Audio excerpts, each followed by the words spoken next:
Taong 1995, November 2, nagganap ang pinakamalakas na bagyong Rosing.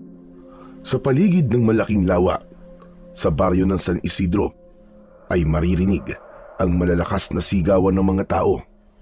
Humihingi ng tulong. Nagmamakaawa na sila ay mailigtas sa malakas na agos ng tubig. Mula sa tuktok ng bundok, papunta sa lawa, nagmistulang papel ang mga bahay na parang winawalis ng rumaragasang mga putik. Kasunod ang mga naglalakihang katawan ng putol na mga puno na dumagdag pa sa pagwasak ng mga tahanang nakatayo sa gilid ng bundok. Habang ang maliwanag na kidlat na may kasamang dumadagundong na kulog ay sumasabay sa pag-iyak ng isang dalagang nawalan ng pamilya dahil sa baha. Kahit anong pagsusumikap na mailigtas ang mga kapatid at ina, ay wala na lamang nagawa ang babae, kundi ang mahigpit na yumakap sa katawan na nag-iisang punong natitirang matatag na nakatayo laban sa baha. Ang itinuturong dahilan ay ang walang habas na pamumutol ng mga puno sa kabundukan. Ang may kapangyarihan sa batas ang nakikinabang, pero sila ang pinahirapan ng kalikasan.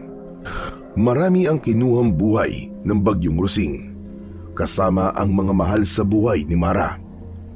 Pagkalipas ng 5 taon, unti-unti nang kinalimutan ng mga tao ang nangyari, pero hindi si Mara. Ito rin ang naging dahilan kung bakit siya naging isang kapitana ng baryo para mapangalagaan ang kabundukan. Si Kapitana Mara ito! Tumigil kayo! Hindi niyo ako naririnig? Tumigil kayo sa pagpuputol ng puno! Sabi ng tumigil kayo eh! Tumigil kayo! Kapag hindi kayo huminto sa pagpuputol niya ng puno, pagsisisihan niyo to! Ibaba niyo ang kadenang lagari at itaas niyo ang mga kamay niyo! Matitigas talaga ang ulo niyo, ha? Kasama ni Mara ang 5 niyang mga tanod nang sawayin nila ang ilang grupo ng mga kalalakihang nagsisimula na namang magputol ng mga puno sa kabundukan. Sa pamumuno ng kababaryo niyang si Waldo. Tila walang pakialam ang may 30 taong gulang na si Waldo sa malakas na pagsigaw sa kanya ni Mara. Itinuloy pa rin ito ang ginagawa. Muntik pang mabagsakan ng naputol na puno ang isa sa mga tanod ni Mara. Samantalang isa rin sa pamilya ng binata ang namatay nung kasagsagan ng bagyo nang dahil sa baha. Nilapitan ng may 25 taong gulang na si Mara, si Waldo, na mas lalong pinaingay ang tunog ng power saw. Kilala ang dalaga bilang isang birador ng mga taong namiminsala ng kagubatan. Matapang at maikli rin ang kanyang pasensya sa mga taong kumakalaban sa kanya. Sikat ang dalaga sa husay niyang gumamit ng balisong sa magkabilaan niyang kamay. Ngunit sabi ng iba, kaya raw matapang si Mara ay dahil may malakas na padrinong makakapitan. Isang bagay na hindi alam ng maraming tao, na ito pa nga ang nagiging dahilan ng madalas nilang pag-aaway ng kanyang amang si Mang Aurelio. Talagang wala kayong takot, ha? Tuluyan nang naubos ang pagtitimpi ni Mara. Patalo niyang inatake ng sipa ang muka ni Waldo, kaya't nabitiwan ito ang umaandar na kadenang lagari. Nagulat ang mga tauhan ng lalaki, kaya sinugod ng mga ito ang dalaga. Gumanti sila ng suntok, pero kahit na pagtulungan ng mga tauhan ni Waldo si Mara, ay hindi nila kinaya ang mabilis na pagkilos ng dalaga. Bawat pagtama ng suntok at sipa niya sa katawan ng mga ito ay bumabagsak at tumitihaya rin sa lupa. Kasama ng mga punong pinutol nila, pinigilan niya ang kanyang sarili na huwag munang gumamit ng balisong para butasin ang kamay ng mga ito dahil winarningan na siya ng kanyang ama. Kasalanan niyo ito! Pinipilit niyo akong saktan kayo! Ang hilig mo talagang makialam! Makasama! Tumigil muna kayo sa pagpuputol ng puno! Yung mga nakatayo! At takihin niyo ang pakialamerang babaeng to! Bigyan niyo ng leksyon para madala! Lintik! Ang sakit ng panga ko sa sipa ng babaeng yun ah! Ang ibang mga tauhan ni Waldo ay nagsimula ng lumapit sa kinaroroonan ni Mara. Halata ang pagdadalawang isip na sumugod sa dalagang nakahanda na rin sa pag-atake. Mahigpit ang kapit niya sa kanyang dalawang balisong sa tagkabilaan niyang kamay. Maging ang kanyang mga tanod ay handa na rin sa laban habang hawak ang mga batuta na gawa sa pinakamatigas na kawayan. Sadyang dumaan sila sa matinding pagsasanay para mabantayan ang kagubatan laban sa mga katulad ni Waldo. Sige! Ano pang hinihintay nyo? Atakihin nyo na! Babae lang yan! Bakit kayo natatakot? Hindi sila natatakot. Alam lang nila kung ano ang ginagawa ko sa mga taong kumakalaban sa pamumuno ko. Timara na ang unang sumugod para umatake sa dalawang lalaking nasa harapan niya. Paatras ang mga itong humahakbang na parang sinusubukang tumakbo para makatakas. Pero dahil sa mataas na talon ng dalaga, dalawang sipa agad sa mga ito ang tumama sa muka ng mga kalaban. Magkasabay ang dalawang lalaki na bumagsak sa damuhan habang namimilipit sa sakit ng muka. Bumakat ang sapatos ni Mara sa pisngi ng mga ito. Hindi pa nasiyahan ng dalaga. Tinakbo niya ang kinaroroonan ni Waldo at ito naman ang kanyang binalingan sa pag-atake. Pagkalapit ni Mara sa kinaroroonan ni Waldo, sinalubong siya nito ng suntok na mabilis namang nailagan ni Mara. Sa pagyuko niya at pagtayo, inasinta niya ng kamao ang panga ni Waldo. Tumalsik ang mapulang likido sa hangin sa lakas ng kamao ng dalaga. Bumagsak sa lupa si Waldo habang nakadapang gumagapang. Pagkatapos ay nilapitan niya ang lalaki at tinungtungan ang likod nito. Magpasalamat kayo at wala akong balak na mambutas ng mga kamay ngayon. Dahil ang gusto ko, sa noo na ninyo tatama ang balisong ko. Sige, alalayan yung tumayo ang inutil ninyong pinuno. Sinulyapan ni Mara ang kanyang mga tanod na pawis na din sa pakikipaglaban sa mga tauhan ni Waldo. Sandali, Mara! Wala kang karapatang pahintuin kami sa ginagawa namin. Bayad ang mga punong ito at may permiso kami kay Mayor. Bakit ka ba nang gugulo dito? Gusto mong masaktan? Galing ang utos kay Gob. Anong permisong pinagsasasabi nyo? Walang karapatan ng sino man na magputol ng mga puno sa bundok na ito. Ako ang nangangalaga sa kabundukang ito, kaya kung gusto nyo pang mabuhay, umalis kayo sa gubat na ito. Tumenya si Mara sa gawin ng kanyang mga tanod para ihanda ang mga lubid na ipanggagapos nila kay Waldo at sa mga tauhan nito. Itali ninyo mga walang ya. Igagala natin sa buong baryo para hindi pa marisa ng iba. Nang tabla naman ito ng hiya sa katawan. Ang kanilang mga gamit, sunugin nyo o di kaya ay itapon ninyo nang hindi na sila umulit. Agad na sumunod ang mga tanod sa utos ni Mara, kaya mas lalong nagwawala sa galit si Waldo, na pilit nagpupumiglas sa pagkakahawak ng mga tanod ng dalaga. Kasama ang iba pang mga tauhan nito ay iginapos din nila na parang mga kalabaw. Kapitana Mara! Naghahanap buhay lang kami! Wala kaming ginagawang masama! Wala nga ba? Hindi nyo ba alam na iligal ang ginagawa nyo? Kapitana! Kay Gob ito! Kay Gov o kung kanino pang Poncio Pilato, sa presinto na kayo magpaliwanag. Sige, hilahin nyo na ito. Ano ba? Bitiwan nyo nga ako! Pagsisisihan nyo tong ginawa nyo sa amin. Matapang ka lang, Mara. Dahil alam mong hindi ka pamabayaan ng ama mong pulis. Pero makikita mo, babayaran lang din siya ni Gob. Itaga mo sa batol sinabi ko, Mara. Mapapahiya ka. Tandaan mo yan. Dahil sa mga narinig, ay nagpantig ang tenga ni Mara. Bigla niyang sinuntok sa labi si Waldo na mas lalong ikinagalit ng lalaki. Matalim siya nitong tinignan na ginantian naman niya ng nakakalokong ngiti. Ha! Tignan ko lang kung hindi mawala ang tapang mo kapag si Gob na ang kaharap mo. Kapag nalaman to ni Gob at ni Mayor, bukas mawawala ang asim mo. Pwe! Asim. Dala ng matinding inis ni Mara sa pagbabanta ni Waldo. Sinipa niya ang maselang parte ng katawan nito. Bumagsak ang lalaki sa lupa habang namimilipit sa sakit. Sa ponang kamay nito, ang bahagi ng katawang tinamaan ng sipa ng dalaga. Maging ang pagkulay ubi ng mukha ni Waldo ay pinagtawanan naman ng mga tanod ni Kapitana. Sabugang pula mo ngayon, wasak ang pagkalalaki mo. Ang kapal ng mukha mong pagbantaan ako para sabihin ko sa'yo, kahit kaharap ko pa ang gov mo, hindi magbabago ang tapang ko. Asim pala ha? Ayan, namnamin mo ang sarap ng asim ko. Muling pinagtawanan ng mga tanod ni Mara si Waldo habang nakahiga pa rin ito sa lupa. Mas lalong bumakas sa mukha ni Waldo ang matinding galit. Itidimanda kita sa pananakit mo sa akin! Kahit kapitana ka pa ng baryong to!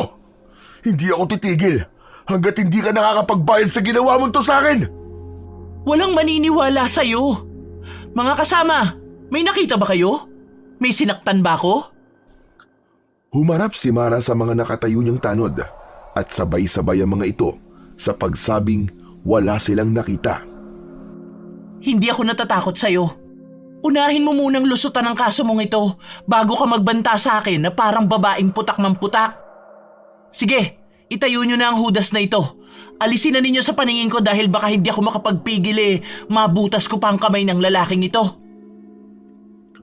Katulad ng sinabi ni Mara, iginala ng dalaga ang mga tauhan ni Waldo sa buong baryo. Bagay na hindi naman nagustuhan ng may 70 taong gulang na si Lola Iska. Sa una pa lang ay tutol na ang matanda sa pangingialam niya sa kabundukan. Pero talagang matigas ang ulo niya. Kahit ayaw na ng matanda na masasangkot pa siya sa mga kaguluhang panlalaki, ay siya pa rin ang nasusunod. May dahilan ang galit ni Mara. Ito ay nang mamatay ang kanyang inang si Laura at mga kapatid. Wala siyang nagawa kundi ang panoorin ang paglubog ng katawan ng mga ito sa maputik na tubig. Hindi rin niya nabigyan ng pagkakataong maiburol ng maayos ang kanilang pamilya dahil nailibing na rin ito sa mga gumuhong lupa. Kapag naaalala ni Mara ang eksenang yun, mas lalo siyang umaapoy sa galit at halos lahat ng mga taong makikita niyang sumisira sa kalikasan ay hindi niya pinaliligtas. Ito na rin ang naging dahilan kung bakit walang sino man sa mga lalaki ang nagtatangkang ligawan ang dalaga. Takot sila sa maangas na kapitana ng baryo.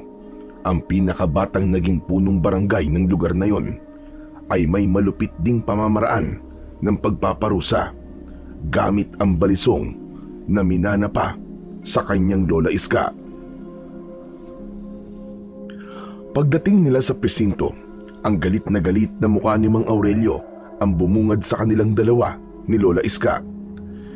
Hindi siya iniwan ng matanda dahil siguradong mag-aaway na naman silang dalawang mag-ama. Pasuntok sa lamesang napaupo sa bangko ang may 55 taong gulang na si Mang Aurelio. Naniningkit ang mga matang nakatingin kay Mara. Ano ba na naman itong pinaggagawa mo, ha, Mara? Nagpakilala na sa'yo, tinuluyan mo pa rin. Ano ba, Mara? Wala ka na ba talagang ibibigay sa akin kundi sakit ng ulo? Araw-araw mo na lang pinasasakit ang ulo ko. Tay, ginagawa ko lang naman po ang tama. Ano bang mali sa ginawa ko? Nakita nyo naman, wala na talaga silang kinatatakutan. Salita lang ang hawak nila. Wala silang dalang papel na magpapatunay na may permiso sila sa DENR. Wala naman sa memo nyo na kapag nagpakilala sa amin na tauhan sila ni Gob, hindi na namin sila huhulihin. Pambihira ka naman kasi. Sinabi na sa'yong kay Gobernur yun Ngayon ko lamang napatunayan, Tay, na ang gobernador ay may karapatang kumalbo ng mga bundok at hindi dapat hulihin ng sino mang nagpapatupad ng batas. Aba, Mara, baka nakakalimutan mo na ama mo pa rin ako. Hindi ko yun nakakalimutan, Tay. Huwag niyo ring kalimutan na pareho tayong may sinumpaang tungkulin.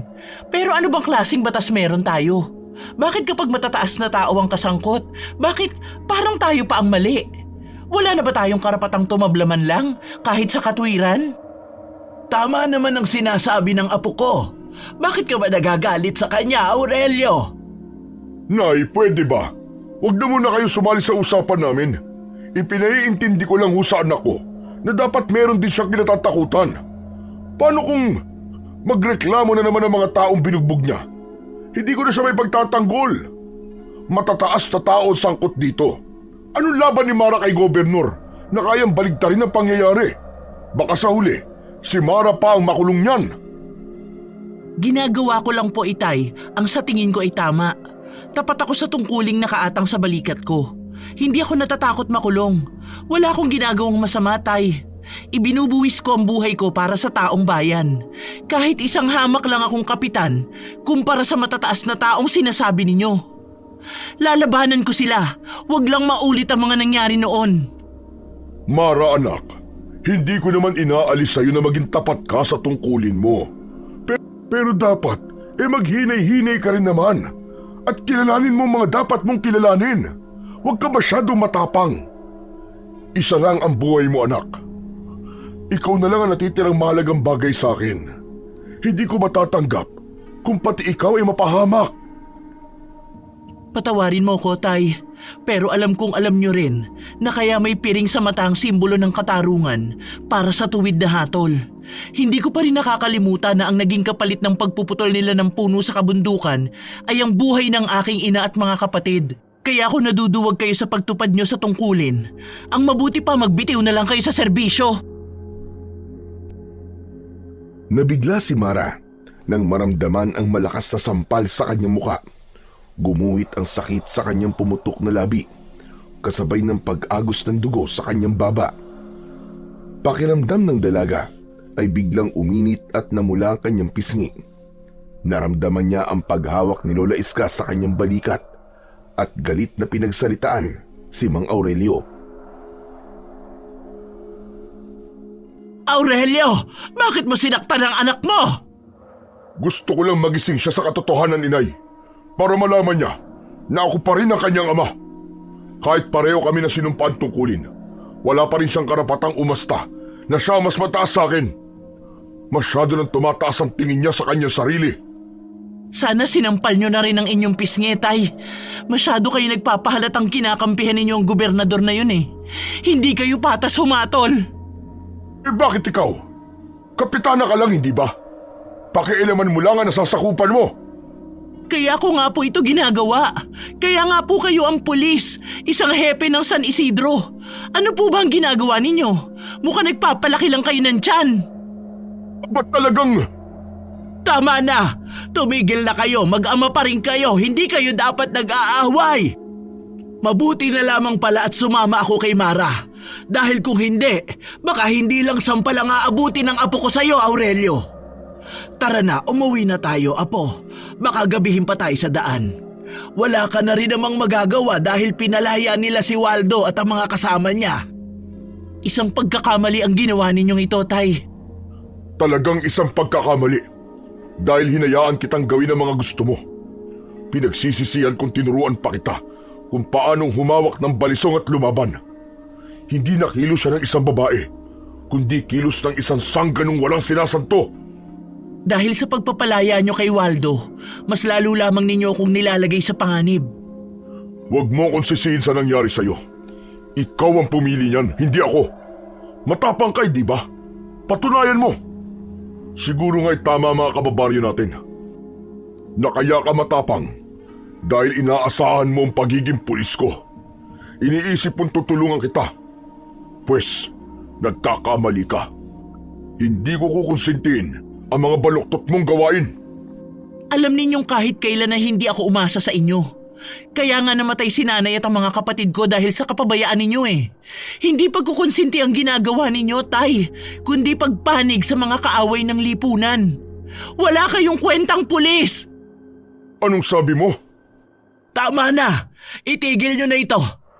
Ibaba mo, Aurelio, ang kamay mong nagtatangkang sumampal ulit sa pisngi ng apo ko! Ano ba kayong mag-ama? Hindi na ba talaga kayo magkakasundo? Isa pa kayo, Nay. Kaya lumalaki ang ulo ng babaeng yan eh. Dahil madalas niyong kinakampihan. Dahil nasa katwiran si Mara, lumalabas na may pinapanigan ka. Sige na, Apo, iwanan mo muna kami ni Aurelio. Mag-uusap muna kami. Hintayin mo na lang ako sa labas. Malalaki ang hakbang ng mga paa na lumabas ng pintuan si Mara. Naiwan si Lola Iska na nakikipag-usap sa kanyang ama. Pagdating niya sa labas ng presinto ay nakita niyang nakaabang na sa kanya ang pangkat ni Waldo. Katabi ng mga ito ang kanya namang mga tanod na naghihintay rin sa kanyang paglabas. Humakbang papalapit sa kanya si Waldo at hinarang ang katawan nito sa kanyang daraanan. Pinagtatawanan siyang itinuturo ang pumutok niyang labi na para bang nahuhulaan ito kung ano ang nangyari sa kanya sa loob ng opisina ng ama. Naningingkit ang kanyang mga matang dinukot ang balisong sa kanyang bulsa, saka inilabas niya at ipinakita kay Waldo kung paano niyang paglaruan ang talim bilang pagbabanta sa gagawin niya rito kung sakaling may gawing masama ito sa kanya.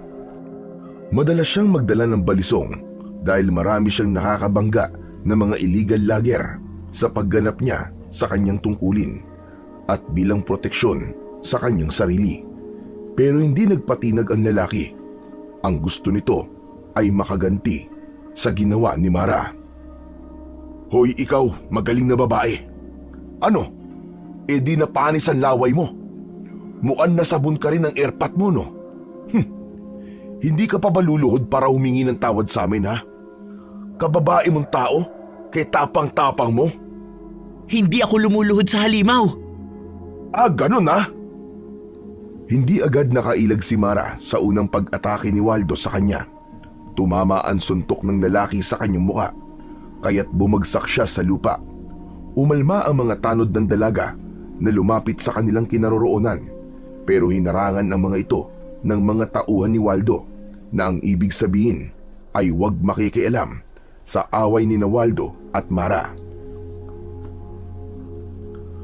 Mabilis na napatayo si Mara at gumanti ng pag-atake kay Waldo gamit ang kanyang paa. Tinamaan ito ng sipa sa dibdib.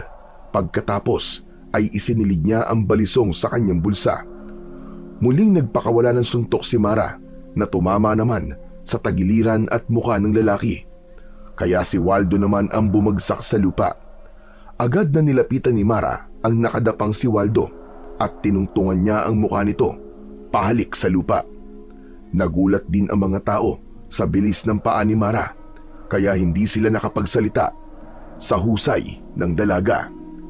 Dudukutin na sana ulit ni Mara ang dalawa niyang balisong sa kanyang bulsa nang biglang dumating si Mang Dario, ang gobernador sa kanilang lugar. Nagsalita ito para pigilan si Mara sa tangkasa ng pagbutas niya sa palad ni Waldo. Tama na yan! Sa biglang pagsasalita ni Mang Dario, nabaling ang atensyon ni Mara sa matandang kaharap niya, kaya nakaalis si Waldo sa pagkakatungtong niya ng isang paa sa mukha nito. Mabilis na tumayo ang lalaking dumudugo na ang labi at iniumang ang kamao nito sa mukha niya. Gumanti siya rito ng matalim na tingin. Sige, ituloy mo kung ayaw mong mapabilang ka sa mga binutas ko ang kamay. O di kaya naman, itong maselang parte ng katawan mo. Baka gusto mong butasin ko na rin nang mawala ang kayabangan mo. Ngayon lang ako nakakita ng lalaking pumapatol sa babae. Ama na yan! Ibaba mo ng kamay mo kung ayaw mong mapahiya sa harapan ng mga tauhan mo. Babae ang kalaban mo, pero kaya kang pahalikin sa lupa. Sinundan pa ng malalakas na tawa ng mga tanod ni Mara na lalong nagpadilim sa mukha ni Waldo. Lumapit si Mang Dario sa nakatutok pa ring kamao ni Waldo at ang gobernador na mismo ang nagbaba ng kamay ng lalaki. Saka nakangiting hinarap si Mara. Iba ang naramdaman ni Mara nang makaharap niya si Mang Dario. Ito ang kauna-unahang pagkakataon na nakita niya ng harapan ang sakim na gobernador. Maging ang paraan ng pagkakatitig dito sa kanya, kung titignan niya, ay para itong maamong tupa na walang ginagawang kasamaan. Mara, talaga palang matapang ka. Kung anong ganda ng pangalan mo, ay isang bagsik ng pagkatao mo. Sayang naman ang tapang mo kung bulati lang sa sementeryo ang makikinabang sa katawan mo. Gov, hindi ho ako mabagsik. Talagang mahina lang ang mga tauhan mo. Kung pagbabanta ang sinasabi nyo, ano pang pinagkaiba nyo sa inutil na si Waldo? Pare-pareho lang kayong mahina. Inutil din ang mga babaeng lumalaban sa hindi nila kaya. Magpasalamat ka at maraming tao. Sa kagaspangan ng ugali mong yan, dapat sinibak ko na yan pag bumuka mo. Salamat naman, Gov, nahihiya kayo. Pero konti lang yan. Mahiya kayo sa lahat ng taong bumoto sa inyo. Tigilan nyo na ang pagkalbo sa bundok na kayo lang ang nagtatamasa. Marami ang maghihirap kapag naulit ang mga nangyari noon dito sa San Isidro. Bitayin ka man, kulang pa ang buhay mo sa papatayin mo. Malaswa ang tubo ng bunganga mo, Iha. Kasing laswa ba ng ginagawa nyo? May batas akong sinusundan. Ang sumusuway ay kalaban ko. Ang sumusunod naman ay kakampi ko. Kung ang lahat ng pulis ay sumusunod sa'yo at nababayaran nyo, ako ang huling kapitana na puputol sa sungay mo. Magaling, Iha. Pero titiyakin ko sa'yo, naluluhod ka at luluhan ng dugo sa harap ko. Hindi ako lumuluhod sa mga halimaw na kagaya ninyo. Alagang halimaw ako at hindi mo gugustuhin makilala ko dahil baka pagsisiyan mo ang gagawin ko sa'yo. Umaasa akong ito na ang huli nating pagkikita at huwag mo na ulit susubukang kalabanin ako at harangan ang dadaanan ko dahil kung hindi, sasagasaan kita.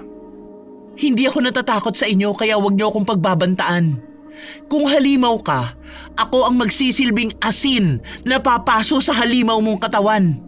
Tandaan ninyo ang sinasabi ko. Kahit sino ka pa, hindi ako natatakot sa inyo. Pare-pareho lang tayong kumakain ng kanin at nag-iisa ang buhay. Hindi pa ito ang huli nating pagkikita. Ako ang magsisilbing anino mo, tandaan mo yan. Kapag hindi mo ipinatigil ang pagkalbo sa bundok, sa susunod, ikaw naman ang kakalbuhin ko. Aba talagang... Oh, ang puso mo, mahal na gobernador. Maraming nakatingin, oh. Maraming nakabantay sa galaw ninyo. Huwag muna kayo maghubad ng maskara. Hayaan ninyong ako ang magtanggal niyan. Mukhang nasagad ang pagtitimpi ni Mang Dario dahil sa katapangang ipinakita ni Mara. Saktong magsasalita pa sana si Mang Dario nang biglang dumating si Lola Iska kasama si Mang Aurelio na nagmamadaling lumapit sa kanilang kinaroroonan. Teka! Pasensya na po kay Gobernador sa mga nasabi po ng aking anak. Ayusin mo ang anak mo, Hepe. Baka hindi ako makapagpigil. Walisin ko kayong dalawa sa serbisyo. Huwag na ito mauulit dahil kung hindi nyo rin magugustuhan ang gagawin ko. Hindi ako natatakot sa inyo. Pakibilisan lang at baka mainip ho ako. Tama na, Mara. Umuwi na tayo. Ayaw pa sanang umalis ni Mara sa harap ni Mang Dario pero hinila na siya sa kamay ni Lola Iska papalayo sa grupo ng matanda. Naiwan ng kanyang ama na nakikipag-usap kay Gobernador habang siya ay pilit na nililingon ang dalawa. Nang mapansin ng dalaga ang pamumutla sa labi ni Lola Iska ay napilitan na siyang sumunod dito kasama ang kanyang mga tanod na pinuri ang katapangang ipinakita niya sa harap ni Mang Dario. Ayon sa kanyang mga tanod ay nakakuha na raw ng katapat ang sakim na gobernador. Malaking insulto raw na isang babae ang naglakas ng loob na kumalaban dito. Pero alam niyang simula pa lang yon ng paghihirap niya sa pagtupad sa tungkulin. Idagdag pa ang mas dumarami niyang kalaban. Sa gubat na sila dumaan para balikan ang mga kagamitang naiwan ni Waldo. Pagdating nila sa lugar ay mabilis silang nagdukal ng lupa para ibaon ang mga kasangkapang pamutol ng puno. Ganito ang ginagawa nila sa mga nakukumpiskang kagamitan. Ilang oras din ang itinagal ng kanilang ginagawa bago nagsimulang maglakad pa uwi sa kani-kanilang mga bahay. Medyo madilim na ang paligid at tanging ang liwanag lang ng bilog na buwan ang nagsisilbi nilang tanglaw sa kanilang dinaraanan. Habang abala sa pagkikwentuhan, ay biglang napapitlag sa paglalakad si Lola Iska, kasabay ng mabahong singaw ng hangin. Bakit po, Lola? Ihanda ninyo ang mga batuta at balisong ninyo, Mara. Bakit nga po? Saka namumutla ang labi ninyo. Kanina pa yan ah. May mga nakamasid sa paligid natin. Mga nilalang na matagal nang nakatira sa gubat na ito. Ano pong ibig niyong sabihin? Nagpalinga-linga sa paligid si Lola Iska. Bakas sa mukha nito ang matinding pag-aalala. Napansin na rin ng mga kasamang tanod ni Mara ang kakaibang galaw ng mga dahon sa paligid. Ang mga mahihinang kaluskos sa lupa na paikot sa kanilang kinatatayuan. Ang mga pag-alulong ng mga ligaw na hayop sa gubat. Kasabay ang mas tumitinding amoy ng nabubulok na laman ng tao. Inihanda nila ang mga armas at naging mabilis ang mga galaw ng kanilang mga mata para masiguradong nakahanda sila sa pagdating ng panganib. Diyos ko, nagsisimula na silang sumalakay. Mukhang nagambala ang kanilang pananahimik. Lola, ano po bang sinasabi niyo? Hindi ko po kayo maintindihan. Akma na sanang maglalakad muli si Mara nang isa-isa nang lumabas sa pinagtataguang mga puno ang naglalakihang mga aso. 10 asong ligaw ang nakapalibot sa kanilang kinatatayuan. Umaangil na parang galit na galit. Tumutulo ang mga laway na nakalabas pa ang mga pangil. Ikinakaskas pa ang unahang paa na parang nakahanda ng umatake. Binalot ng takot ang buong pagkatao ng mga tanod ni Mara. Pero hindi umaalis ang mga ito sa tabi ng dalaga na nakahanda na ring lumaban. Maging si Lola Iska ay hindi rin inaalis ang paningin sa mga asong nakatayo sa kanilang harapan. Lola, bakit ganyan ang mga kinikilos ng mga asong gubat na yan? Hindi sila mga asong gubat, Mara, kundi mga aswang na handang lumapa sa atin. Ano po? Kahit na anong mangyari, wag na wag kayong pakakagat sa kanila. Mapanganib ang kanilang laway. Isang lason na papatay sa inyo. Ilang saglit pa ay lumabas naman ang isang nilalang na sa tingin ni Mara ay ang pinuno ng mga halimaw. Isang taong aso na may naaagnas na balat. Nakangisi itong may mapupulang mga mata. Itinaas ng nilalang ang kaliwa nitong kamay at sa pagbaba ay magkakasabay na umatake ang mga aso sa kanilang kinaroroonan. Halos pagtig-isahan sila ng mga hayop sa gubat. Si Mara naman ay sinugod niya ang nakatayong pinuno ng mga aswang. Tumalon siya ng mataas habang mahigpit na hawak ang kanyang balisong. Inatake niya ito sa dibdib pero mabilis ang pagkilos ng pinuno. Nakaganti kagad ito ng kagat sa kanyang kaliwang braso kaya nabitiwan niya ang isa niyang balisong. Bumagsak ang kanyang armas sa damuhan at naramdaman niya ang kamao ng aswang sa kanyang sikmura. Pasadsad siyang bumagsak sa lupa habang sapu-sapo ang sarili niyang tiyan. Nilapitan siya ng pinuno ng mga aswang at padakot sa damit na itinayo siya nito.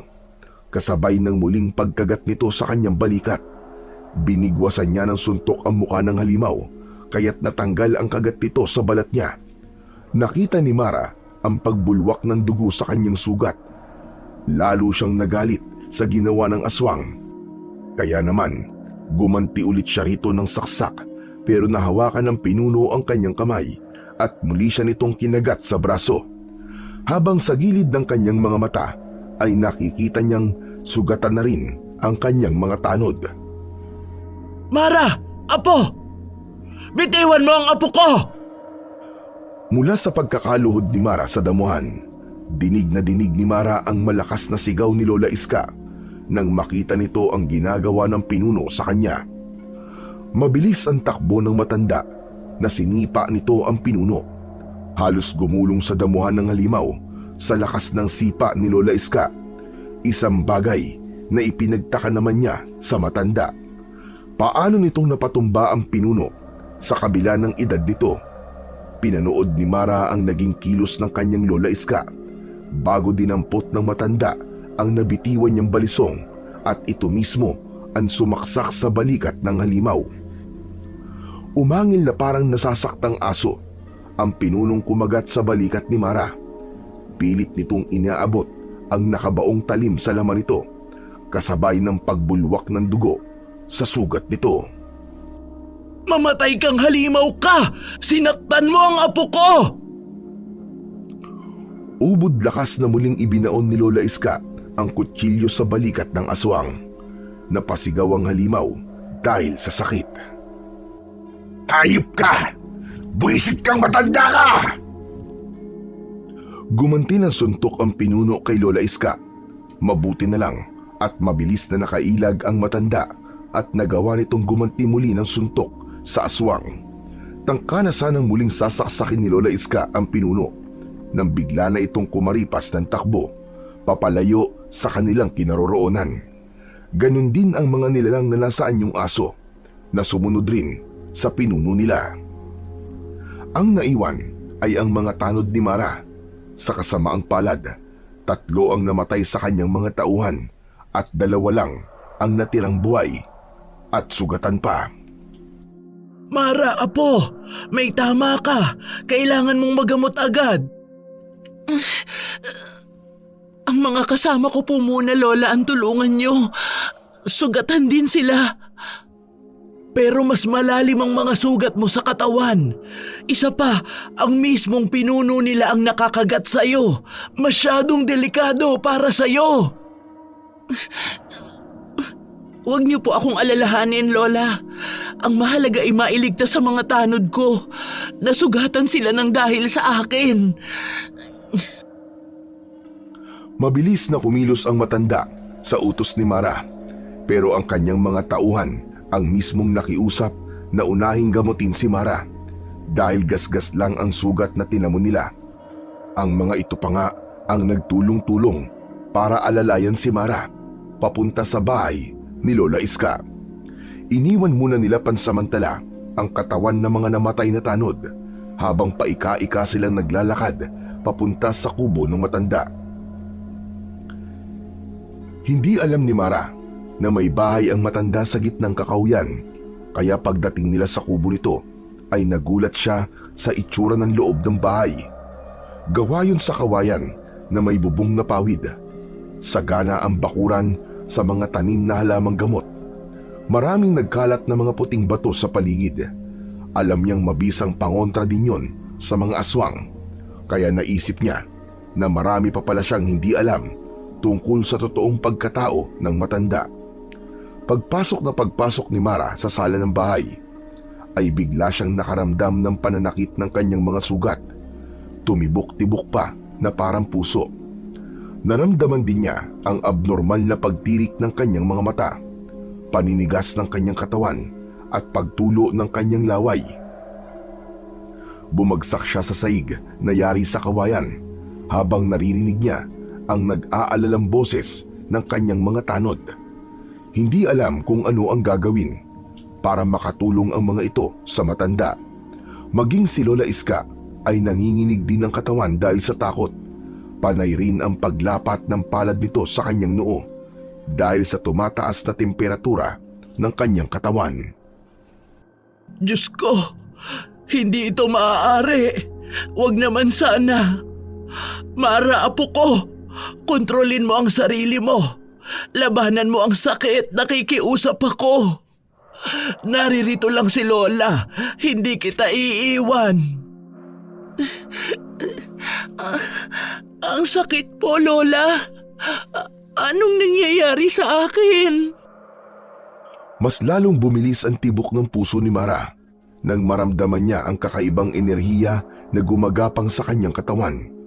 Butil-butil na rin ang pawis na lumalabas sa kanyang noo, kaya't maging ang 2 niyang mga tanod ay natutulalang nakatingin sa namimilipit na dalaga. Nakahiga siya sa saig na hindi mapigilan ang pagkikisay ng kanyang katawan. Naramdaman ni Mara na nagbago ang kulay ng kanyang mga mata.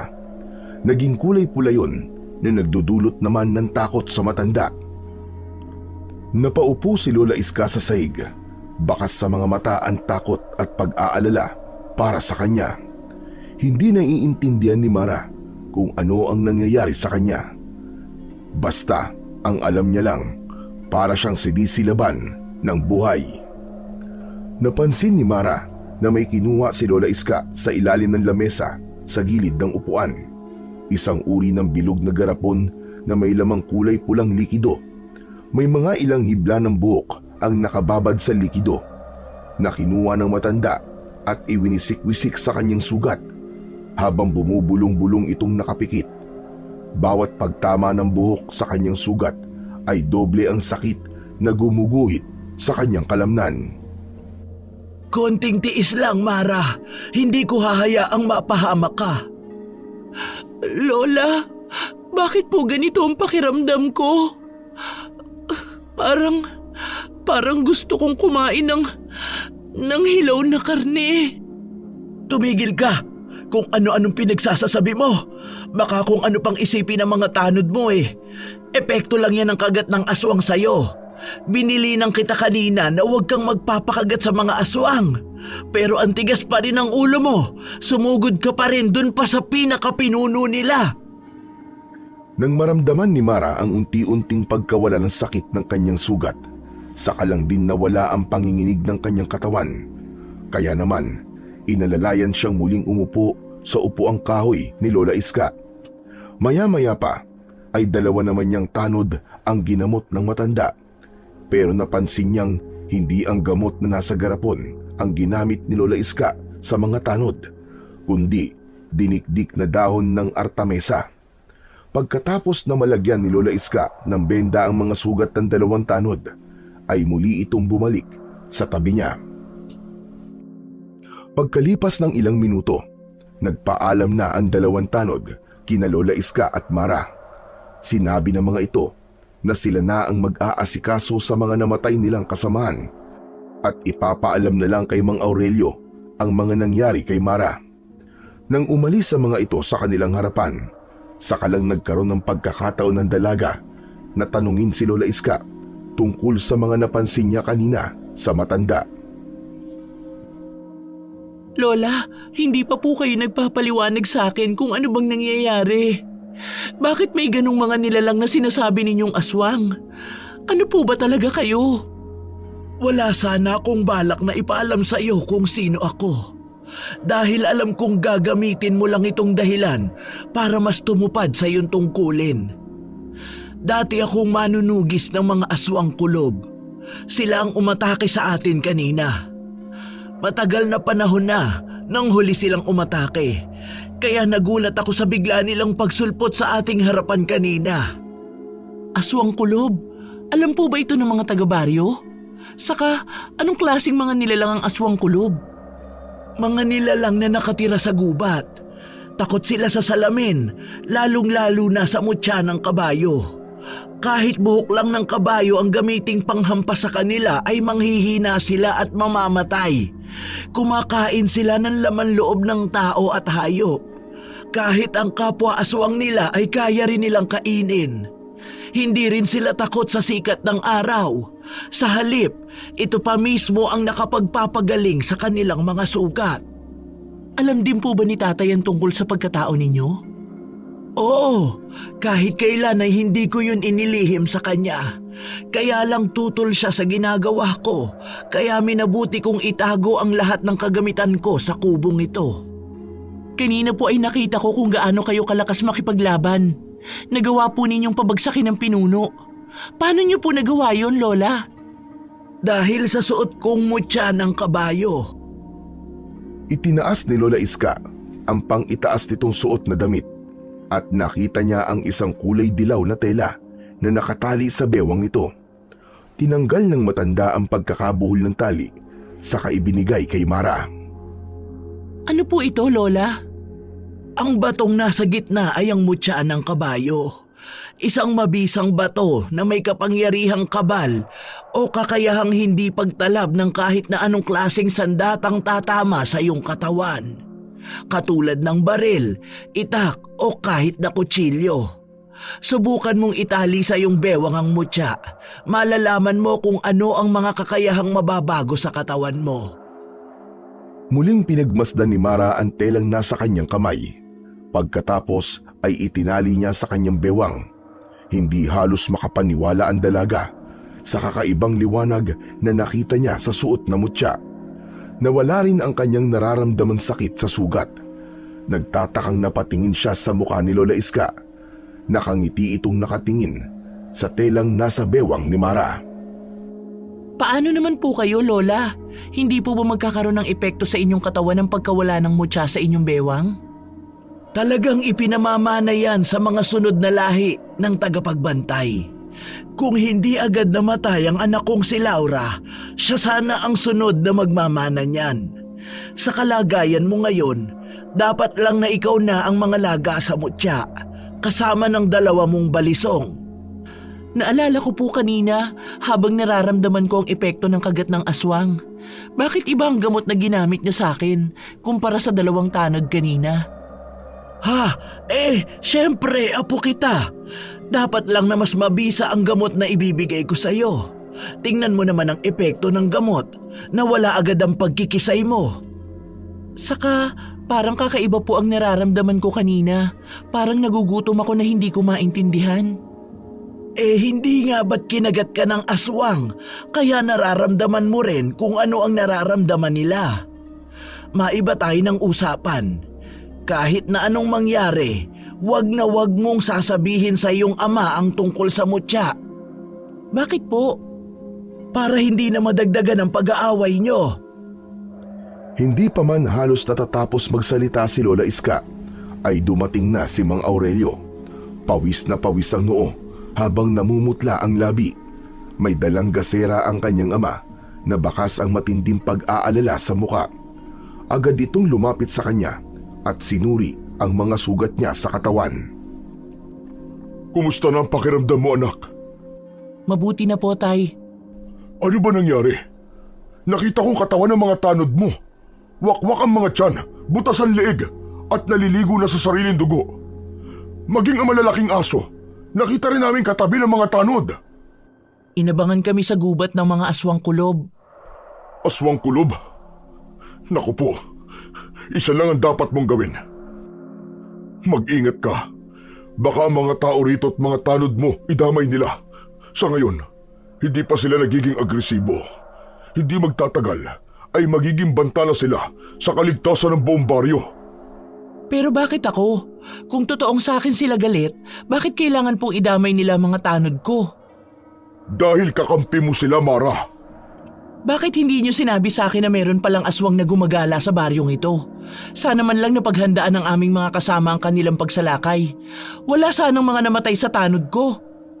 Dahil matagal na sila nanahimik. Ngayon lang ito nangyari. Kailangan pala ng malawakang pagroronda sa gabi para sa pagsugpo ng mga halimaw na yan. Isasama ko na sila sa listahan ng mga taong sakit ng ulo ng baryo. Nahuli na ulit ang mga tauhan ni Waldo sa iligal na pagpuputol ng kahoy sa bundok. Mabuti na lang at ako nakakita sa kanila. Dahil kung ikaw ang nakakita sa kanila, sigurado ko na butas ang kamay ng mga yon. Talagang bubutasin ko mga kamay nila. Tay, kung sakali, maging pantay na kaya ang batas? Hindi kaya sila pakawalan? Makahulugan ang tanong mo, Mara. Bakit? May alam ka bang baluktot na itinuwid ko? O tuwid na ibinaluktot ko? Tay, naninibago lang siguro ako. Saka, hindi ka naman ganyan makipag-usap sa akin dati. Kilala mo ko, anak. Hindi ako hunyangong pabago-bago ng kulay. Lalo na kapag tungkol sa kapakanan mo. Biglang napatingin si Lola Iska na kanina pang nakikinig sa pag-uusap ni Mara at Mang Aurelio. Tama na yan. Baka kung saan na naman mapunta ang usapan. Sa kalagitnaan ng pag-uusap ni Mang Aurelio, Mara at Lola Iska, umalingaw-ngaw ang tunog ng putok ng baril sa labas ng bahay. Nanggaling yun sa mga pulis na kasama ni Mang Aurelio. Diyos ko, Aurelio! Maraming aswang kulob na nasa labas. Inaatake nila ang mga kapulisan mo. Sinasalakay na naman nila tayo. Dito lang kayo, Nay. Haharapin ko muna sila. Mabilis na pumosisyon si Mang Aurelio sa gilid ng pinto nang binunot nito ang baril. Nakasilip itong nakatutok ang armas sa mga asong nasa labas. Nang magsimula ng magpaputok ng baril si Mang Aurelio, ay tinamaan nito ang aso na papalapit sa kanilang kinaroroonan. Isinarado ni Lola Iska ang pinto at muling humarap kay Mara. Kailangan nating umalis dito. Masyadong maraming aswang na nasa labas. Tumakas na kayo, Nay! Isama niyo si Mara! Bilisan niyo! Tay, masyadong delikado. Sasama po ako. Wag na! Kailangan niyong umalis. Sige na! Iwan niyo na ako dito. Sa likod kayo dumaan. Bilisan niyo! Hayaan mong sumama si Mara sa'yo, Aurelio. Hindi mo sila kakayanin. Pero sugatan si Mara, Nay. Kaya ko po, Tay. Hindi na hinintay ni Mara na sumagot pa si Mang Aurelio. Mabilis siyang tumakbo papunta sa labas habang hawak ang dalawang balisong sa tigkabilaan niyang kamay. At una siyang umatake sa mga sumusugod na aswang. Mula sa kanyang kinatatayuan ay kitang-kita ng dalaga ang nagkalat na dugo sa lupa, maging ang mga aso na walang tigil sa pagngat-ngat ng laman ng mga wala ng buhay na katawan ng mga pulis. Naramdaman ni Mara ang pagsunod sa kanya ni Mang Aurelio. Napatayo ito sa kanyang tabi habang nakatutok sa mga aswang ang baril. Sakto rin na may isa pang pulis na natitira na gumagapang papalapit sa paanan ni Mang Aurelio habang hinaharangan ng palad nito ang nawakwak nitong tiyan. Sapo ang nakalabas na lamang loob. Inalalayan itong umupo ni Mang Aurelio pero binawian na rin ito ng buhay. Dahil sa nakitang eksena ay muling sinulyapan ni Mara ang mga halimaw habang abala ang mga ito sa paglapa sa mga katawan ng mga biktima. Nilapitan niya mga ito at malakidlat na pinagsasasaksak niya ang mga aswang gamit ang kanyang dalawang balisong. Bawat tamaan ng kanyang talim ay sa leeg ng aso bumabaon. Kasunod ng malalakas na pag-alulong ng mga aso dahil sa nararamdamang sakit. Ganon din ang ginawa ni Mang Aurelio. Gamit ang kanyang baril ay pinaputukan niya ang mga halimaw na sumugod sa kanila. Nasira na rin ang bakuran at mga tanim na gamot dahil sa bumabagsak na katawan ng aso. Tay, ayos lang po ba kayo? Ayos lang ako, anak. Wala nga akong ginawa dahil ikaw na halos ang umubos sa mga kalaban. Anak, hindi ko alam na napakahusay mo na palang gumamit ng balisong. Saka ang galaw mo, parang kakaiba. Tay, mamaya na po tayo mag-usap. May dalawa pang natitirang aso. Mabilis ang pagtayo ni Mara para salubungin ng talim ang lumundag na aso. Kaliwat kanan ang ginawa niyang pagsaksak sa leeg nito. At nang bumagsak sa damuhan ay nagkikikisay na nanigas ang katawan nito, parang nakukuryenteng unti-unting nasusunog. Ang isa pang natitirang aso ay bigla siyang nakagat sa braso ni hindi niya naramdaman ang sakit ng pagbaon ng pangil ng aswang sa kanyang laman. Sa halip, inundayan niya ito ng saksak sa pagitan ng mga mata at sa leeg, kaya bumagsak ito sa damuhan. Lalapitan niya sana ang aso nang bumalik ang anyo nito sa pagiging tao. Kasama ng iba pang mga nilalang na tinamaan niya ng balisong. Anong ibig sabihin nito, Tay? Bakit sila naging tao? Dahil tao talaga mga aswang, anak. May kakayahan lang sila magpalit ng anyo. Biglang lumapit sa kanilang dalawa si Lola Iska. Hinihila ng matanda ang kamay ni Mara papalayo sa mga katawan ng mga aswang. Lumayo ka sa kanila. Huwag mong titingnan ang kanilang mga dugo. Bakit po, Lola? Hindi po ako matatakotin sa dugo. Bilisan mo! Sumunod ka na lang sa sinasabi ni nanay sa'yo. Huwag ka na muna magtanong. Tangka na sanang hahakbang si Mara, pero bigla siyang natigilan nang makilala ang mga aswang na nakahandusay sa damuhan. Nilapitan niya ito at pinagmasdang mabuti ang muka habang nararamdaman niya ang paghila sa kanyang kamay ni Lola Iska. Tay, isa lang ang tiyak. Ang gumawa nito. Mara, huwag kang magbibintang. 3 ang namatay sa mga tao ko, Tay. 5 naman sa mga pulis ninyo. Bakit? Natatakot ba kayong sabihin ko na ang gumawa nito'y tauhan ni... Hindi ako natatakot. Ang iniiwasan ko lang, magbintang ka ng walang sapat na batayan. Baka pagsisiyan mo balang araw. May batayan ako, Tay. Anong batayan mo? Mas nilapitan ni Mara ang dalawang napatay niyang aswang, kaya't napasunod sa kanya si Mang Aurelio. Ganon din si Lola Iska. Itinuro niya ang muka ng mga lalaki. Ang taong yan, kung natatandaan ninyo, iyan ang nahuli kong kasama ng nagpuputol ng mga kahoy sa bundok. Ang isang ito naman ay tauhan ni Waldo at siya rin ang dinala ko sa presinto nyo. Tao sila ni Gobernur.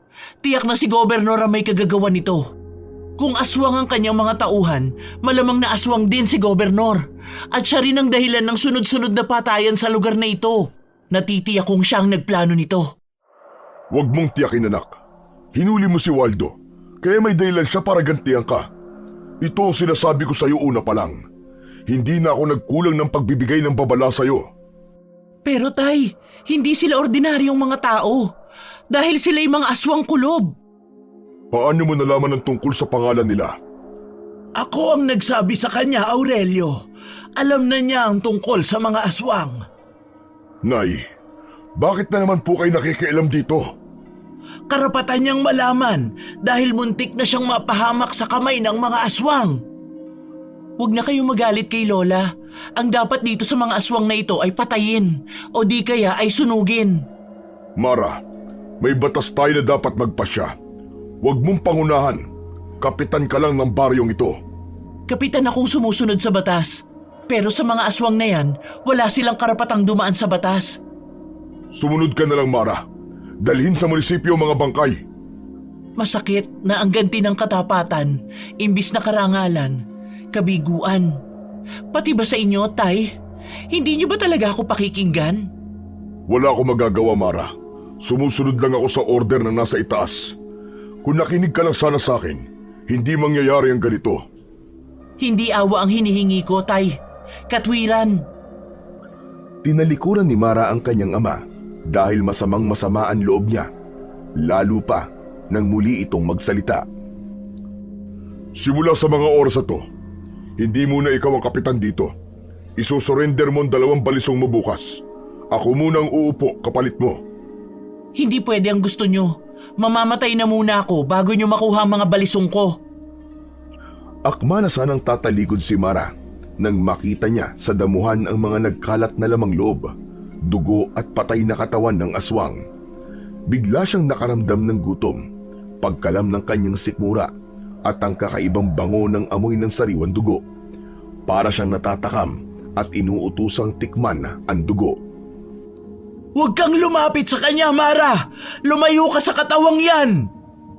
Anong nangyayari sa akin? Bakit ako nagkakaganito? Hindi ko mapigilan ang sarili ko. Napatingala sa langit si Mara, kasabay ng pagluhod niya sa lupa.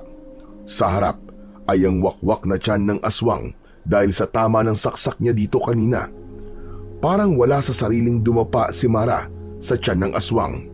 Akma na sanang kakainin niya yon nang maramdaman ni Mara ang paghila sa kanya ni Mang Aurelio, pati na ang paglalagay nito ng posas sa kanyang kamay. Nagpalinga-linga si Mang Aurelio at Lola Iska sa paglalakad habang inilalayo siya sa katawan ng patay na aswang. Ipinasok siya ng mga ito sa loob ng bahay, saka diretsong ikinulong sa silid. Saka lang din nawala ang nararamdaman niyang gutom, napalitan ng matinding pagtataka at galit para sa kanyang ama. Tay, alisin niyo ang posa sa mga kamay ko. Hindi ako kriminal. Ano bang nangyayari sa akin? Lola, bakit hindi kayo magsalita? Sagutin niyo ang tanong ko. Buksan niyo ang pinto. Hindi namin alam kung paano pa namin ipaiintindi sa'yo ang mga nangyayari. Epekto lang yan ang kagat ng aswang. Kalimutan mo na kung ano naramdaman mo kanina. Diyan ka na muna sa loob ng kwarto bago ka pa makagawa ng kasalanan. Pilit na nagpupumiglas si Mara sa posas na nasa kanyang mga kamay, pero hindi siya makawala hanggang sa tuluyan na siyang nanghina at nawalan ng malay. May hinang yugyug sa balikat ang naramdaman ni Mara nang magising siya sa kwarto. Maayos na ang pagkakahiga niya sa katre. Wala na rin ang posas niya sa mga kamay. Nang maramdaman ng dalaga ang palad ni Lola Iska sa kanyang balikat, mabilis siyang napabalikwas ng bangon. Sinalubong niya ng matalim na tingin ang mga mata ng matanda. May mga luwa sa mga mata nito na hindi magawang tumingin sa kanya ng diretsyo. Nakaalis na ang iyong ama. Hindi ka na niya ginising dahil sa mga nangyari sa inyo kagabi. Kumusta ang pakiramdam mo? Umalis po siya dahil umiiwas siya sa mga tanong ko.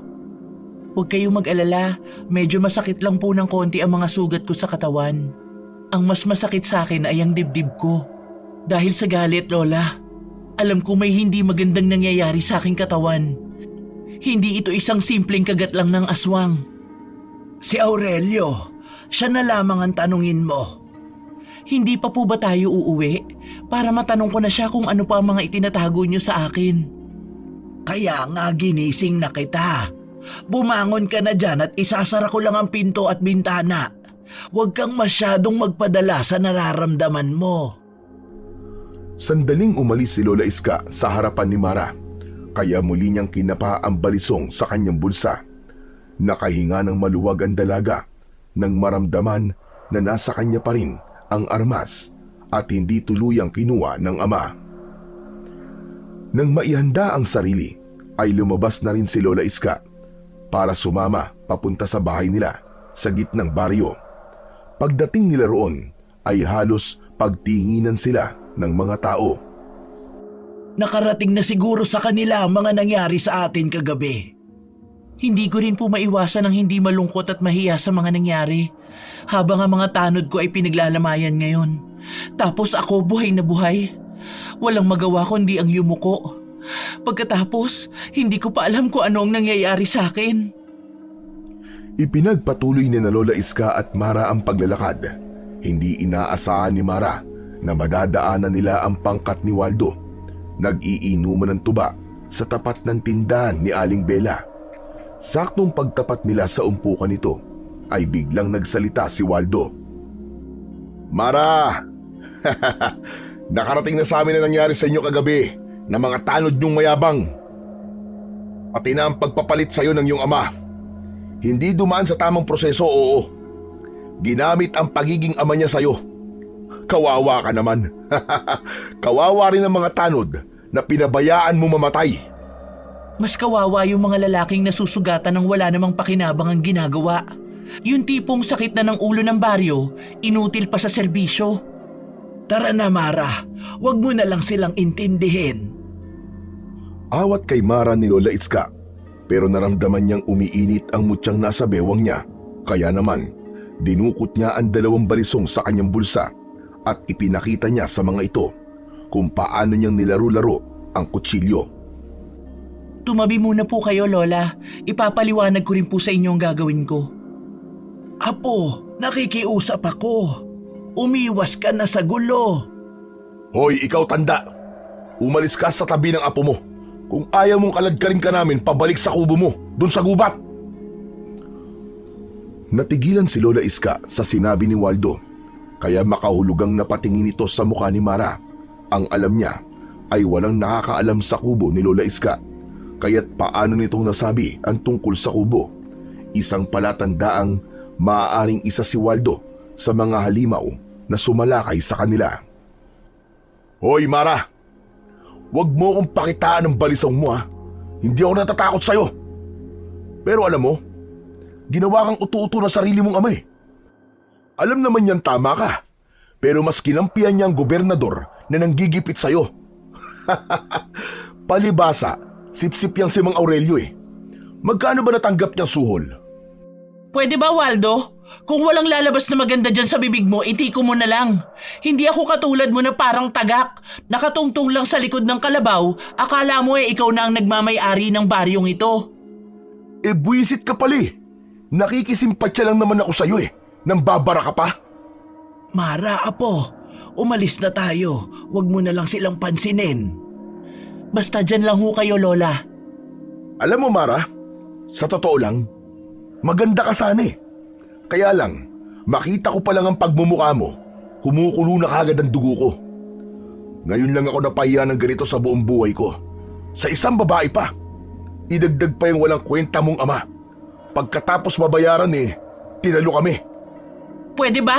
Bawiin niyo ang sinabi niyo tungkol sa aking ama? Kung hindi, bubutasin ko talaga ang mga kamay niyo at hindi ako nagbibiro. Nakakalokong ngiti ang itinugon ni Waldo sa nanggigigil na si Mara. Saka tumingin ito sa mga kasamang nagsisimula na ring lumapit sa kanya. Maging ang mga taong abala sa mga ginagawa ay napatigil at pinanood si Waldo kung papaanong bastusin si Mara. Hindi naman nagpatinag si Mara dahil alam na niya kung bakit umiinit ang mutya sa kanyang bewang. Malakas ang kutob niya. Sina Waldo ang mga aswang na sumungod sa kanila kagabi. Napansin niya rin ang sugat sa balikat nito. Palatandaang nagmula yon sa kanyang balisong. Gawa ng pag-atake dito ni Lola Iska. O mga kasama, paano ba yan? Bawiin daw natin ang mga sinabi natin kay Kapitana. Bawiin niyo dahil sinisigurado ko sa inyo na pagsisisihan niyo ito. Di ba bawiin? O sabay-sabay tayo mga kasama ha. Bibilang akong 3. 1, 2, 3. Inutil kang Kapitana! Tuluyan na ngang naubos ang pasensya ni Mara at binigwasan niya ng suntok ang muka ni Waldo. Sa po ng palad nito, ang labing tinamaan, saka bumagsak sa lupa. Gulat na gulat ang lalaki sa lakas ng kamao ni Mara. Hindi nagtagal ay nagsimula na ring sumugod ang 5 nitong mga tauhan, pero pinaikot niya lang ang sipa sa mga muka ng mga tauhan ni Waldo, habang ang 2 balisong sa kanyang mga kamay ay mahigpit niyang hawak. Halos hindi rin makapaniwala si Mara sa kanyang sarili nang isa-isa niyang tinignan ang nakabagsak na mga tauhan ni Waldo sa lupa. Mabilis na bumangon ng mga ito at napapahiyang tumingin sa mga taong nanonood sa kanila. Ang galing-galing talaga ng apo ko. Sige, baliin mo ang mga braso nila. Mabilis na bumangon si Waldo para umatake ng suntok kay Mara, pero sinalo niya yon ng kanyang balisong na sumugat sa kamao ng lalaki.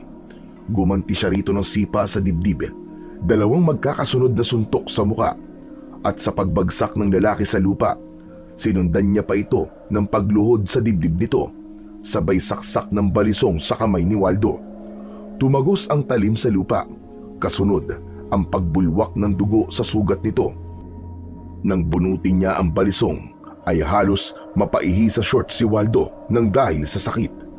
Malakas itong napasigaw habang namimilipit na hawak ang nabutas na palad. Hayop ka! Pagbabayaran mo to! Wisit kang babae ka! Papatayin kita! Ginusto mo yan. Kulang pa yan sa 3 buhay na kinuha mo sa tanod ko. Parang natigilan si Waldo nang muling mapatingin sa mukha ni Mara. Nang makita ng mga kasamahan ni Waldo ang ginawa niya sa pinuno, ay mabilis siyang inatake ng mga ito, pero sinalubong niya lang ng sipa ang muka ng mga tauhan ni Waldo. Sa kamalasan nila, kapag natutumba at bumabagsak sa lupa, sinusundan kagad ni Mara para butasin ang mga palad nito ng kanyang balisong. Napuno ng sigaw ang gitnang baryo dahil sa mga nararamdamang sakit ng palad. Habang namimilipit ang mga ito ng sakit ng kamay, ay nilapitan ni Mara ang nakahiga pa ring si Waldo. Kung ako lang, kaya kong palampasin ang mga sinabi nyo. Pero ang laiti ng ama ko, tatablahin ko kayo. Ibang usapan yon. Hayop ka! Pagsisisihan mo to! Si Mang Aurelio pala ang kahinaan mo ah! Makikita mo, malapit ka nang mawala ng ama! Ganun ba? Tumayo si Mara at tinungtungan ang butas na palad ni Waldo. Halos mabingi siya sa ingay nang nagsisisigaw ito ng dahil sa sakit. Pero mas inikot-ikot pa niya ang kanyang paa sa pagdikdik sa dumudugo nitong kamay. Halos magwala na si Waldo, matanggal lang ang paa ng babae sa palad nito. Aray! Alisin mo ang paa mo sa palad ko! Baka karating to kay Gob! Sisiguraduhin ko mapaparusahan kang hayop ka! Tama na yan, Mara. Umuwi na tayo. Saka lang din kumalma ang galit ni Mara nang hawakan siya ni Lola Iska sa kamay. Pinagmasdan niya ang mga tao na patuloy na nanonood sa kanyang ginagawa. Narinig pa niya ang bulungan ng mga kababaryo niya na ang tapang-tapang daw niyang babae. Walang kinatatakutan, maangas at sanggano kung magalit. Karapat dapat daw maging kapitana si Mara dahil sa galing sa pakikipaglaban at may prinsipyo. Iniwan ni Mara ang mga kalaban at umuwi sa kanilang bahay na malapit sa simbahan. Gabi na nang umuwi si Mang Aurelio sa kanilang tahanan, pero halos masira ang pinto nila sa lakas ng pagkakasipa ng paa ng kanyang ama. Nagsisisigaw at galit na galit, indikasyong nakarating na rito ang nangyari sa kanila ni Waldo. Siguro ay idinimanda siya ng lalaki. Dito naman niya ipinagtapat ang mga natuklasan niya tungkol sa pagkatao ni Waldo at alam na rin yun ni Lola Iska. Maging ang mga tanong niya sa ama ay karapat dapat na rin itong sagutin. Tay? Diretsong pumasok si Mang Aurelio papalapit sa kinaroroonan na nakatayong si Mara.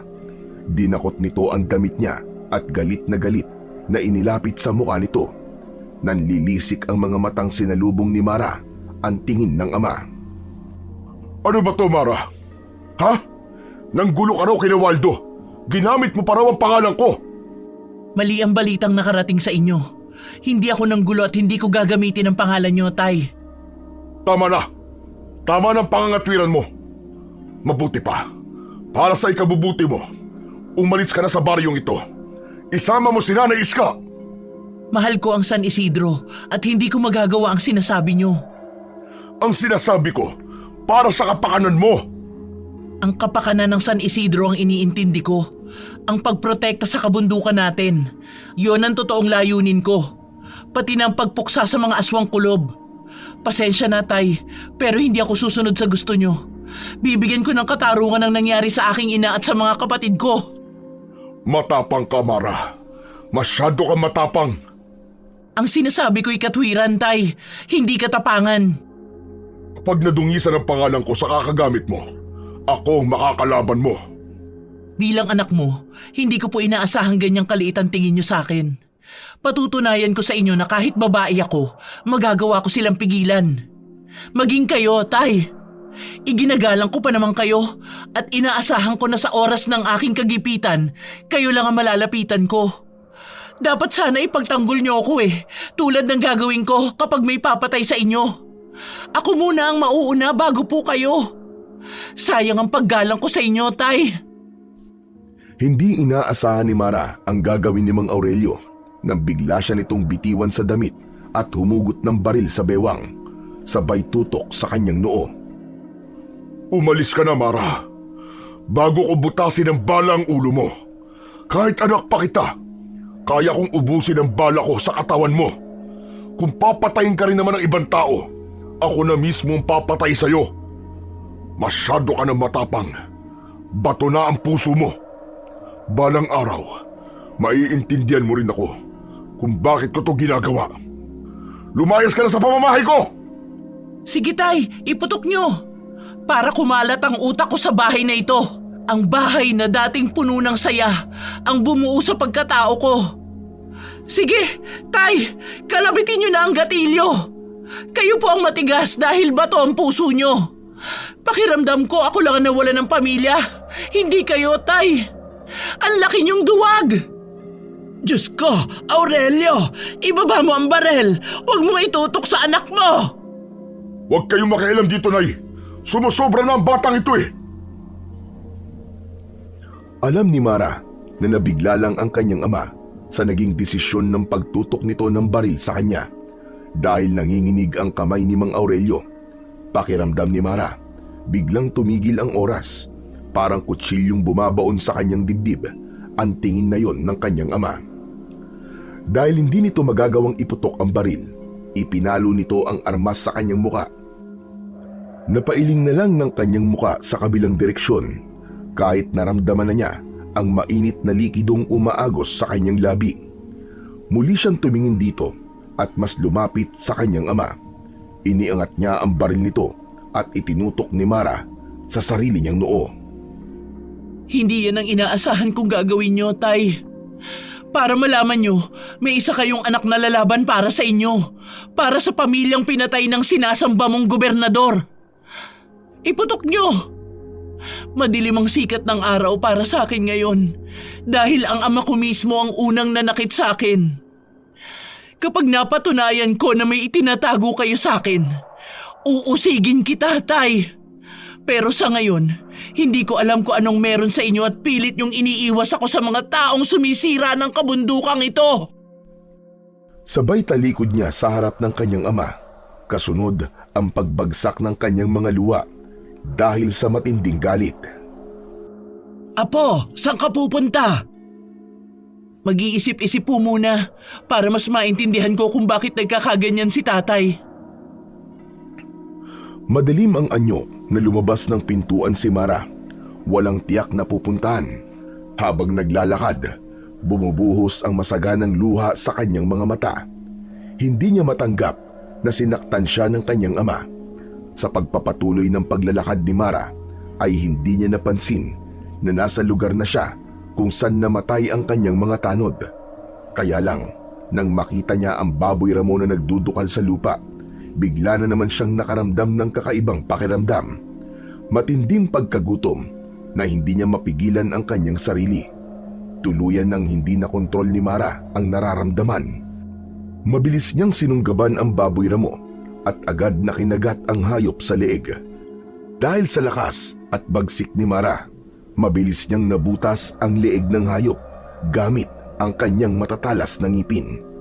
Nagpupumiglas ang baboy sa kanyang kamay pero wala itong nagawa kundi ang magpaubaya. Habang sinisip-sip niya ang dugo ng baboy ay naramdaman niya sa lalamunan ang matamis na lasa nito. Walang kasing sarap na pakiramdam niya ay nawala ang kanyang gutom. Binitiwan ni Mara ang katawan ng baboy saka nagtatakang nagpalinga-linga sa paligid sa takot na may ibang taong nakakita sa ginawa niya. Anong nangyayari sa akin? Diyos ko! Isa ba akong aswang? Muling sinulyapan ni Mara ang nangihinang baboy na nakahiga sa lupa. Mabuti na lang at hindi masyadong malalim ang pagkakakagat niya sa leeg nito. Kung nagkataong may pangil siya, maaaring napatay na niya ang kaawa-awang baboy. Habang nagtataka, biglang may nagsalita sa kanyang likuran. Yan ang dahilan kung bakit pinalalayo kita sa dugo ng mga tanod. Dahil hindi mo mapipigilan ang paglabas ng dugong aswang mo, Mara. Paano po ito nangyari, Lola? Bakit ngayon nyo lang ito sinasabi? Gulong-gulo ang isip na napasabunot sa sariling buhok si Mara. Maya-maya pa ay nagulat siya sa nagsalita sa kanilang likuran ni Lola Iska. Kumusta ka, Mara? Ang kapitana ng baryo ay may madilim na lihim pala. Isang halimaw na nagbabalat kayo. Akala ko kung sinong malinis. Ang tapang naman ng hiya mo. Ang kapal na mukha mo magpakita sa akin. Ikaw ang nag-umpisa ng gulo kaya nasira ang buhay ko. Kayo ang aswang na sumisira sa kabundukang ito. Anong ginagawa ninyo sa lugar na ito? Bakit kayo naririto? Nakarating sa akin ang kayabangan ng kapitanang ito. Talagang gusto kong banggain. Pero teka, punasan mo muna ang dugo ng baboy ramo sa labi mo. Hindi bagay sa'yo. Pareho lamang tayo. Alam kong aswang ka rin. Kaya lang malas mo ngayong gabi dahil ito na ang magiging katapusan mo. Ikaw ang nag-umpisa nito. Hindi ako.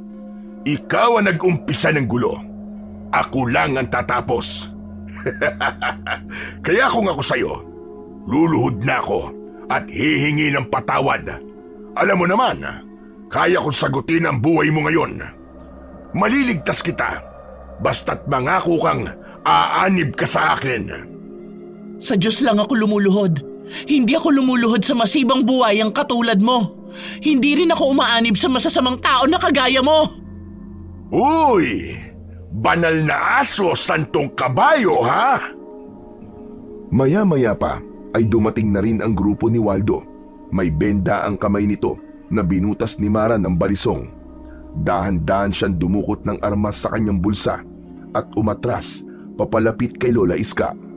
Naramdaman niya ang pag-iinit ng mutya sa kanyang bewang, kaya nasisiguro niyang hindi ordinaryong tao ang kaharap, kundi katulad niyang kampundin ng kadiliman na mas piniling maging masama.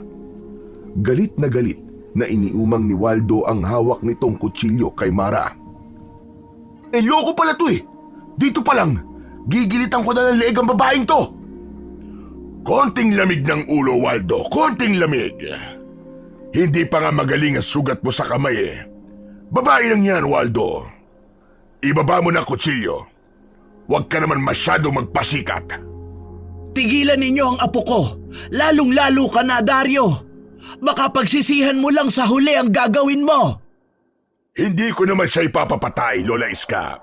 Gusto ko munang maghirap siya, katulad ng ginagawa ko sa pamilya nyo. Malapit nang mawala ang lahat sa iyo, Mara. Kabayaran ito sa lahat ng pagtataksil sa akin ng iyong ina matapos niyang sumama sa iyong ama. Tama na. Walang alam si Mara sa naging relasyon mo kay Laura. Ang sakit naman. Pinaglihiman ka pala ng sarili mong pamilya, Mara. Hindi ko naman na sana kayo pakikialaman pa ng iyong ama. Kaya lang, pati ba naman negosyo ko ay sisirain nyo? Kayo itong unang sumira ng buhay ko. Gawin niyong mabilis, Gobernador. Hindi lahat ng oras ay nasayo. Kapag nagkaroon ako ng pagkakataong patayin ka, ikaw ang luluhod para sa buhay mo.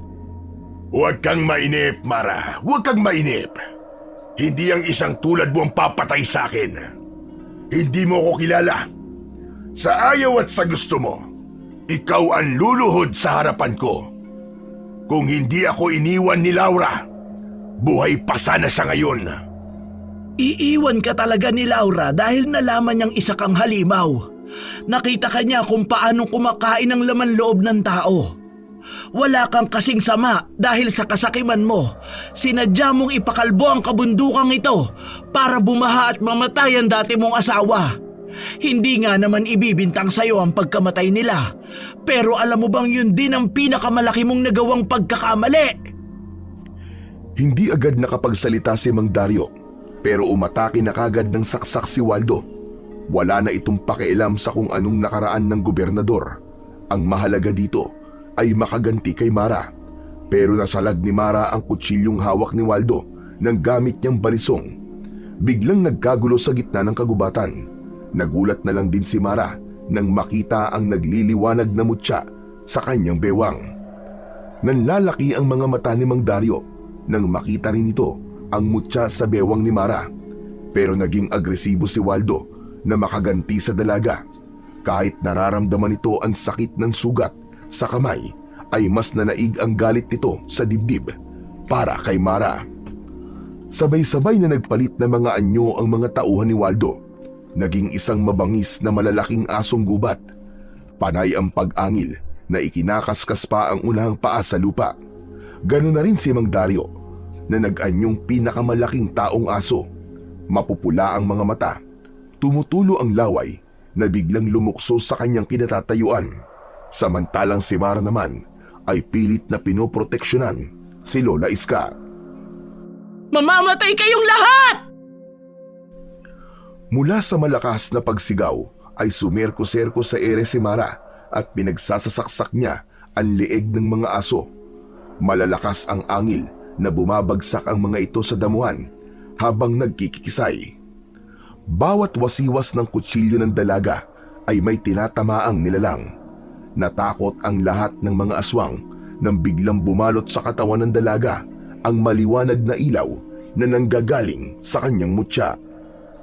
At kahit anong gawin nilang pag-atake kay Mara, ay hindi yun tumatalab sa katawan niya. Lahat ay napaatras, nagtataka sa kapangyarihang taglay ng dalaga. Si Waldo na hindi nakatiis ay muling sumugod sa dalaga. Inundayan nito ng saksak si Mara sa tagiliran, pero parang bato ang katawan ni Mara na hindi bumaon ang talim. Kaya sa pag-ikot ni Mara para gumanti kay Waldo, Bumaon ang dalawa niyang balisong sa dibdib nito. Napaluhod sa lupa si Waldo habang hindi makapagsalita sa sobrang sakit. Hindi ako nagbibiro sa mga nakakalaban ko. Mamamatay ka ngayon sa mga kamay ng mga kababaryo mo. Sila ang hahatol sa inyo. Iniwan ni Mara ang nakaluhod na si Waldo at si Mang Dario naman ang kanyang hinarap. Umaatras na sana ito para tumakbo, pero nilundagan ni Mara ang matanda at sinuntok sa tagiliran. Para sa aking ina at kapatid na pinatay mo! Kaliwat kanan ang pinakawalang suntok ni Mara sa lalaki. Sabay saksak niya ng kanyang balisong sa dalawa nitong kamay dahil gusto niyang pahirapan ito ng dahan-dahan. Ilang minuto pa ang lumipas ay dumating bigla si Mang Aurelio kasama ang mga kapulisan nito. Maging ang natitirang tanod niya, pati ang ilang mga kababaryo niya na may mga dalang 2x2 na panghampas, pero wala nang mga inabutang buhay sa mga tauhan ni Waldo at Mang Dario. Ang dalawa na lamang ang natira sa laban. Parehong nakaluhod. Akma na sanang isasaksak ni Mara ang balisong sa leeg ni Mang Dario nang biglang sumigaw si Lola Iska. Wag! Huwag mo siyang patayin, Mara! Ama mo siya! Anak ka niya kay Laura! Huwag kayong gumawa ng kwento para lang hindi ko ituloy ang pagpatay sa kanya. Siguro naman ay sapat ng patunay na pareho ang inyong pagkatao. Pareho kayong aswang. Dahil mag-ama kayo. Hindi. Hindi totoo sinasabi mo. Totoong minahal ka ni Laura. Buntis na siya na sumama sa akin. Hindi niya lang matanggap na isa kang aswang. Totoo ang sinasabi ni Aurelio, Dario. Anak mo si Mara. Hindi ko matatanggap na ama ko siya. Ako mismo ang papatay sa kanya. Pagkatapos ng ginawa niya kay nanay at sa mga kapatid ko, walang kapatawaran ng ginawa niya sa pamilya ko. Kaya ba, palagi ninyo akong pinapagalitan, Tay, kapag sangkot ang halimaw na to? Wala akong ama na katulad niya. Wala akong amang halimaw. Dahil sa anyong aswang nila Mang Dario at Waldo, bumakas din ang galit sa mga mukha ng mga tao na nawalan din ng pamilya dahil sa gobernador. Dahil sa salapi, sila ang mga halimaw na pumapatay sa atin. San Isidro, hatulan niyo sila. Kayo ang batas. Kayo ang dapat na magpasya. Inyo ang baryong ito na unti-unti nilang sinisira. Huwag niyo siya sundin. Namamaliw siya. Hindi siya ang batas. Isa rin siyang aswang. Katulad namin siya. Hindi na napigilan ni Lola Iska at Mang Aurelio ang taong bayan nang sumugod ang mga ito sa kinaroroonan ng mga nakaluhod na aswang kulob. Pinagtulungan nilang hampasin ng kahoy ang dalawang aswang habang maririnig nila ang malakas na sigaw ni Waldo at Mang Dario. Nak, patawarin mo ko. Hindi ko alam. Kaya naman ako naging ganito dahil akala ko niloko ko ng iyong ina. Hindi na natapos ni Mang Dario ang sasabihin nito nang pagtulungan itong hampasin ng kahoy sa katawan ng taong bayan. Pero iba pa rin ang bugso ng damdamin, kaya pinigilan ni Mara ang mga tao na saktan ng kanyang ama. Saka lang din tumigil ang taong bayan nang halos madurog na ang katawan ni Waldo, samantalang si Mang Dario naman ay nakahiga, duguan ng ulo at halos madurog ang kamay. Mahina ang paghinga nito dahil sa tama ng mga palo sa katawan nito. Pumatak ang luha ni Mara nang tignan ang sinapit ng totoo niyang ama. Mabilis rin ang paglapit sa kanya ni Mang Aurelio at Lola Iska. Umiiyak ang mga ito sa sinapit ng kapalaran ng gobernador. Patawarin mo kami, Dario, kung inilihim namin sa iyo ang katotohanan, lalo na sa iyo, Mara. Pero tadhana na ang gumawa ng paraan para magtagpo kayong mag-ama. Kahit hindi nagsasalita si Mang Dario, ay pumatak naman ang luha nito sa mga mata. Hindi na nga nakayanan ni Mara ang sakit ng kanyang dibdib nang makitang nag-aagaw buhay ang kanyang ama na si Mang Dario. Pasubsob siyang yumakap sa kanyang ama habang umiiyak. Ang mga tao naman ay isa-isa ring umalis pabalik sa kani-kanilang mga tahanan. Kaya't hindi na nila nakita kung paanong binuhat ni Mang Aurelio si Mang Dario para gamutin ang mga sugat nito. Si Mara mismo ang gumamot sa mga sugat ng ama gamit ang likidong may babad ng buhok ng kabayo sa garapon. Ginaya niya ang panggagamot ni Lola Iska sa kanya. Ang gamot na nasa garapon ay para lang sa mga sugat ng mga aswang kulob. Sana ay makaligtas ang iyong ama, Mara, at maitama niya ang mga nagawang pagkakamali. Rin mo ko, anak. Hindi ko na kasi alam kung paano kita mapipigilan. Kaya nasaktan kita. Huwag po kayong humingi ng tawad, Tay. Wala po kayong kasalanan. Ngayon lang naging malinaw sa akin na minahal ninyo ko at pinoprotektahan.